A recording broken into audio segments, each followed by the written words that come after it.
Ayo ikhwah, azakumullah. Jadi kehidupan dunia ini kehidupan yang menipu, bukan hakiki.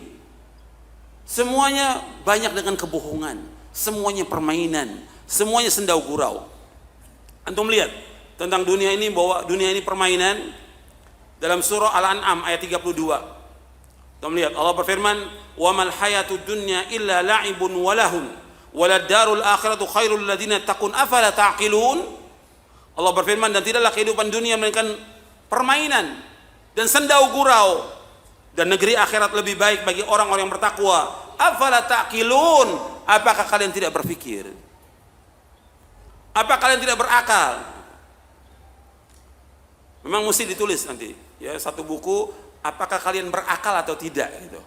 Jadi untuk dijelaskan kepada manusia ini tentang dia termasuk orang berakal atau tidak gitu. Nah, baru dirinci nanti dalil dari Quran dan sunnah Nabi yang sahih tentang dunia, tentang segala macam. Banyak orang yang tidak punya akal. Makanya di sini Allah sebutkan, apakah kalian tidak berpikir? Allah sebutkan juga dalam surah yang lain, dalam surah Al-Qasas ayat 60. Dalam surah Al-Qasas ayat 60 Allah berfirman, "Wa ma utitum min syai'in famata'ul hayatid dunya wa zinatuha wa ma 'indallahi khairu wa abqa afala ta'qilun." Allah berfirman dalam surah Al-Qasas ayat 60, surah 28 ayat 60. "Wa ma utitum min syai'in famata'ul hayatid dunya." Wa ma utitum min syai'in, apa saja yang diberikan kepada kamu? Apa saja? Famata'ul hayatid dunya, semua adalah perhiasan dunia, wa zinatuha, dan keindahannya. Wa ma indallahi khairu wa abqa afala ta'qilun, dan apa yang ada di Allah itu lebih baik dan lebih kekal, apakah kalian tidak berakal? Apakah kalian tidak berpikir? Jadi semua yang diberikan oleh Allah kepada manusia, semua yang ada ini sedikit sekali. Sedikit sekali semua yang diberikan itu, dan itu semuanya mata'ud dunia, kesenangan yang sementara. Makanya nggak boleh kita sibuk dengan kesenangan yang sementara. Kalau kita lihat manusia, dia sibuk dengan kesenangan, sibuk dengan harta, sibuk dengan usahanya, sibuk dengan dagang, sibuk dengan segala macam, dengan pekerjaannya. Ditinggalkan kewajiban dia kepada Allah SWT. Dia anggap bahwa dengan itu dia bisa menjadi kaya. Padahal kita diciptakan oleh Allah untuk apa? Kita diciptakan untuk apa? Untuk ibadah kepada Allah. Bukan untuk bersenang-senang, bukan untuk berfoya-foya, bukan untuk bermain-main. Kita untuk ibadah. Wa ma khalaqtul jinna wal insa illa liya'budun. Tidak aku ciptakan jin dan manusia untuk beribadah kepadaku. Antum harus ingat, ketika Allah menyebutkan bahwa kita diciptakan untuk ibadah, kita wajib untuk beribadah kepada Allah dengan ikhlas, semata-mata karena Allah. Dan ingat bahwa Allah yang menciptakan kita, pasti Allah memberikan apa? Rezeki, pasti sudah. Tapi tetap sebabnya harus jalankan. Mencari nafkah tetap wajib. Cuma sekedarnya, enggak seperti yang kita lihat sekarang ini. Dari mulai pagi sampai sore, sampai malam, pulang malam. Pulang ketemu istri, sampai istri sudah tidur, anak sudah tidur. Pagi berangkat lagi. Begitu hari Sabtu Ahad mesti yang ngaji, enggak ngaji, mau cari hiburan. Karena sudah sumpek di kantor. Sudah lelah, sudah letih. Akhirnya apa? Semua enggak ada manfaatnya kehidupannya dia. Ini setan yang goda, hawa nafsu, dan dia tertipu dengan dunia. Allah sebutkan, wa mal hayatud dunya illa mata'ul gurur. Mata'ul gurur, jangan tertipu. Dan dunia, anda perhatikan, dunia ini nggak ada harganya sama sekali. Ini ayat-ayat yang menyebutkan tentang kehinaan dunia banyak. Allah nggak pernah menyebutkan pujian kepada dunia, tidak pernah. Dan Rasul SAW tidak pernah menyebutkan tentang pujian kepada dunia. Semua celaan. Zammud dunia. Maka Imam Ibnu Dunya punya kitab namanya Zammud dunia. Celaan kepada dunia. Nggak ada pujian, celaan. Zammud dunia.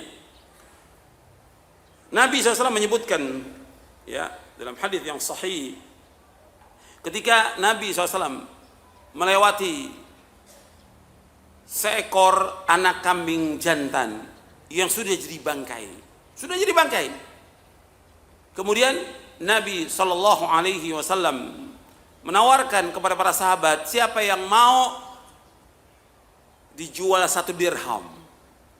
Ini kambing yang sudah jadi bangkai. Siapa yang mau 1 dirham? Kata para sahabat, nggak mau ya Rasulullah.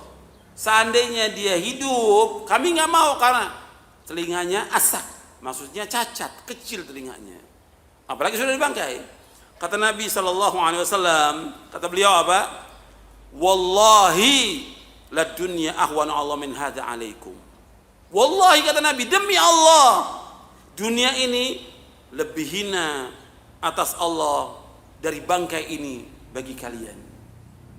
Di dunia ini lebih hina dari apa? Dari bangkai kambing. Dan dunia ini gak ada harganya, meskipun hanya seberat sayap nyamuk, gak ada harganya sama sekali. Maka Nabi bersabda, hadis yang tadi riwayat Muslim, sahih riwayat Muslim. Dalam hadis yang diriwayatkan oleh Imam Tirmidzi, Nabi bersabda, "Lau kanatid dunya ta'dilu 'inda Allah janaha ba'udatin ma saqa kafiran minha syarbata ma'in." Kalau seandainya dunia berharga di sisi Allah, meskipun hanya seberat sayap nyamuk, maka Allah enggak akan memberikan sedikit pun air kepada orang kafir. Setetes air pun enggak akan diberikan kepada orang kafir. Karena dunia enggak ada harganya, Allah berikan mereka harta pada orang kafir. Dunia enggak ada harganya. Orang kafir bersenang-senang dengan apa yang Allah berikan kepada mereka. Tapi di akhirat gimana? Di akhirat mereka kekal dalam neraka selama-lamanya. Di dunia dikasih orang kafir nih kesenangan yang luar biasa dari Allah. Tapi di akhirat enggak ada, Bang. Dan kita wajib meyakini bahwasanya Allah SWT memberikan kesenangan kepada orang kafir sedikit aja, sedikit kepada mereka. Tapi kenikmatan yang abadi kepada orang yang beriman nanti di akhirat. Makanya orang beriman nggak boleh tertipu juga. Melihat kok orang kafir kaya, kok kita miskin. Kan kita ruku, sholat, kok kita miskin. Jangan lihat orang kafir. Wala tu'jibka amwaluhum wala auladuhum, kata Allah. Dan kamu tertipu dengan harta mereka, anak mereka. Jangan. Allah ingin menyiksa mereka di dunia. Allah akan siksa mereka di dunia dengan sebab harta mereka itu. Makanya harus kita pahami bahwa kehidupan dunia kehidupan menipu. Nabi SAW ketika dilihat oleh Umar bin Khattab radhiyallahu an, bangun tidur kelihatan bekas-bekas. Kalau kita tidur di tikar itu kelihatan ya bekasnya. Umar menangis. Apa yang membuat engkau menangis, Umar? Kata Umar, saya melihat Persia, Romawi luar biasa mereka. Mereka diberikan fasilitas yang luar biasa kerajaannya. Tapi engkau pemimpin umat manusia seperti ini. Kata Nabi sallallahu alaihi wasallam kepada Umar bin Khattab, tilka ummatun ujlat tayyibatum fil hayatid dunya. Kata Nabi, mereka adalah disegerakan kebaikan dunia, tapi di akhirat mereka enggak punya apa-apa. Wa ma lahum fil akhir min nasib. Enggak ada bagian sama sekali di akhirat. Jadi ujilat, disegerakan. Dalam riwayat yang lain disebutkan oleh Rasulullah SAW, lahumud dunya walal akhirah. Bagi mereka dunia, bagi kita akhirat. Kalau orang berpikir dunia ini hanya sebentar, enggak lama. Umur umat Nabi Muhammad berapa? 60 sampai 70. Kata Nabi, a'maru ummati baina 60 wa 70 wa aqallu ma yajuzu dzalik. Umatku, umat Islam ini 60 sampai 70. Sedikit. Artinya kalau seandainya dikatakan dunia ini orang berumur ini paling 80 90 selesai sudah. Tapi akhirat kehidupannya ribuan tahun, nggak bisa dihitung sudah. Makanya bodoh kalau orang mengutamakan kehidupan dunia. Bodoh. Orang yang nggak berakal ya. Makanya sering diulang-ulang dalam Al-Quran setiap Jumat dalam surah Al-A'la. Dalam surah Al-A'la di Jumat khatib membaca dan imam membaca dua surah ini, Al-A'la dengan Al-Ghashiyah. Di surah Al-A'la disebutkan bal tu'thirunal hayatad dunya wal akhiratu khairu wa abqa. Bahkan kalian lebih mengutamakan kehidupan dunia, padahal akhirat lebih baik dan lebih kekal. Lebih baik dan lebih kekal akhirat. Kenapa orang sibuk dengan dunia? Kenapa? Ribut dengan dunia ini luar biasa. Karena dengan uang yang sedikit ribut, ya. Dengan lahan yang sedikit ribut, gitu. Dengan kerjaan di kantor sedikit ribut. Hasad dengan yang lain. Ini kebodohan. Kita ini pasti akan mati dan kita akan diminta tanggung jawab tentang apa yang kita lakukan di muka bumi ini. Makanya yang kita kejar amal-amal akhirat, bukan dunia. Dunia nggak ada artinya. Dunia ini lebih jelek daripada bangkai kambing, kata Rasulullah SAW.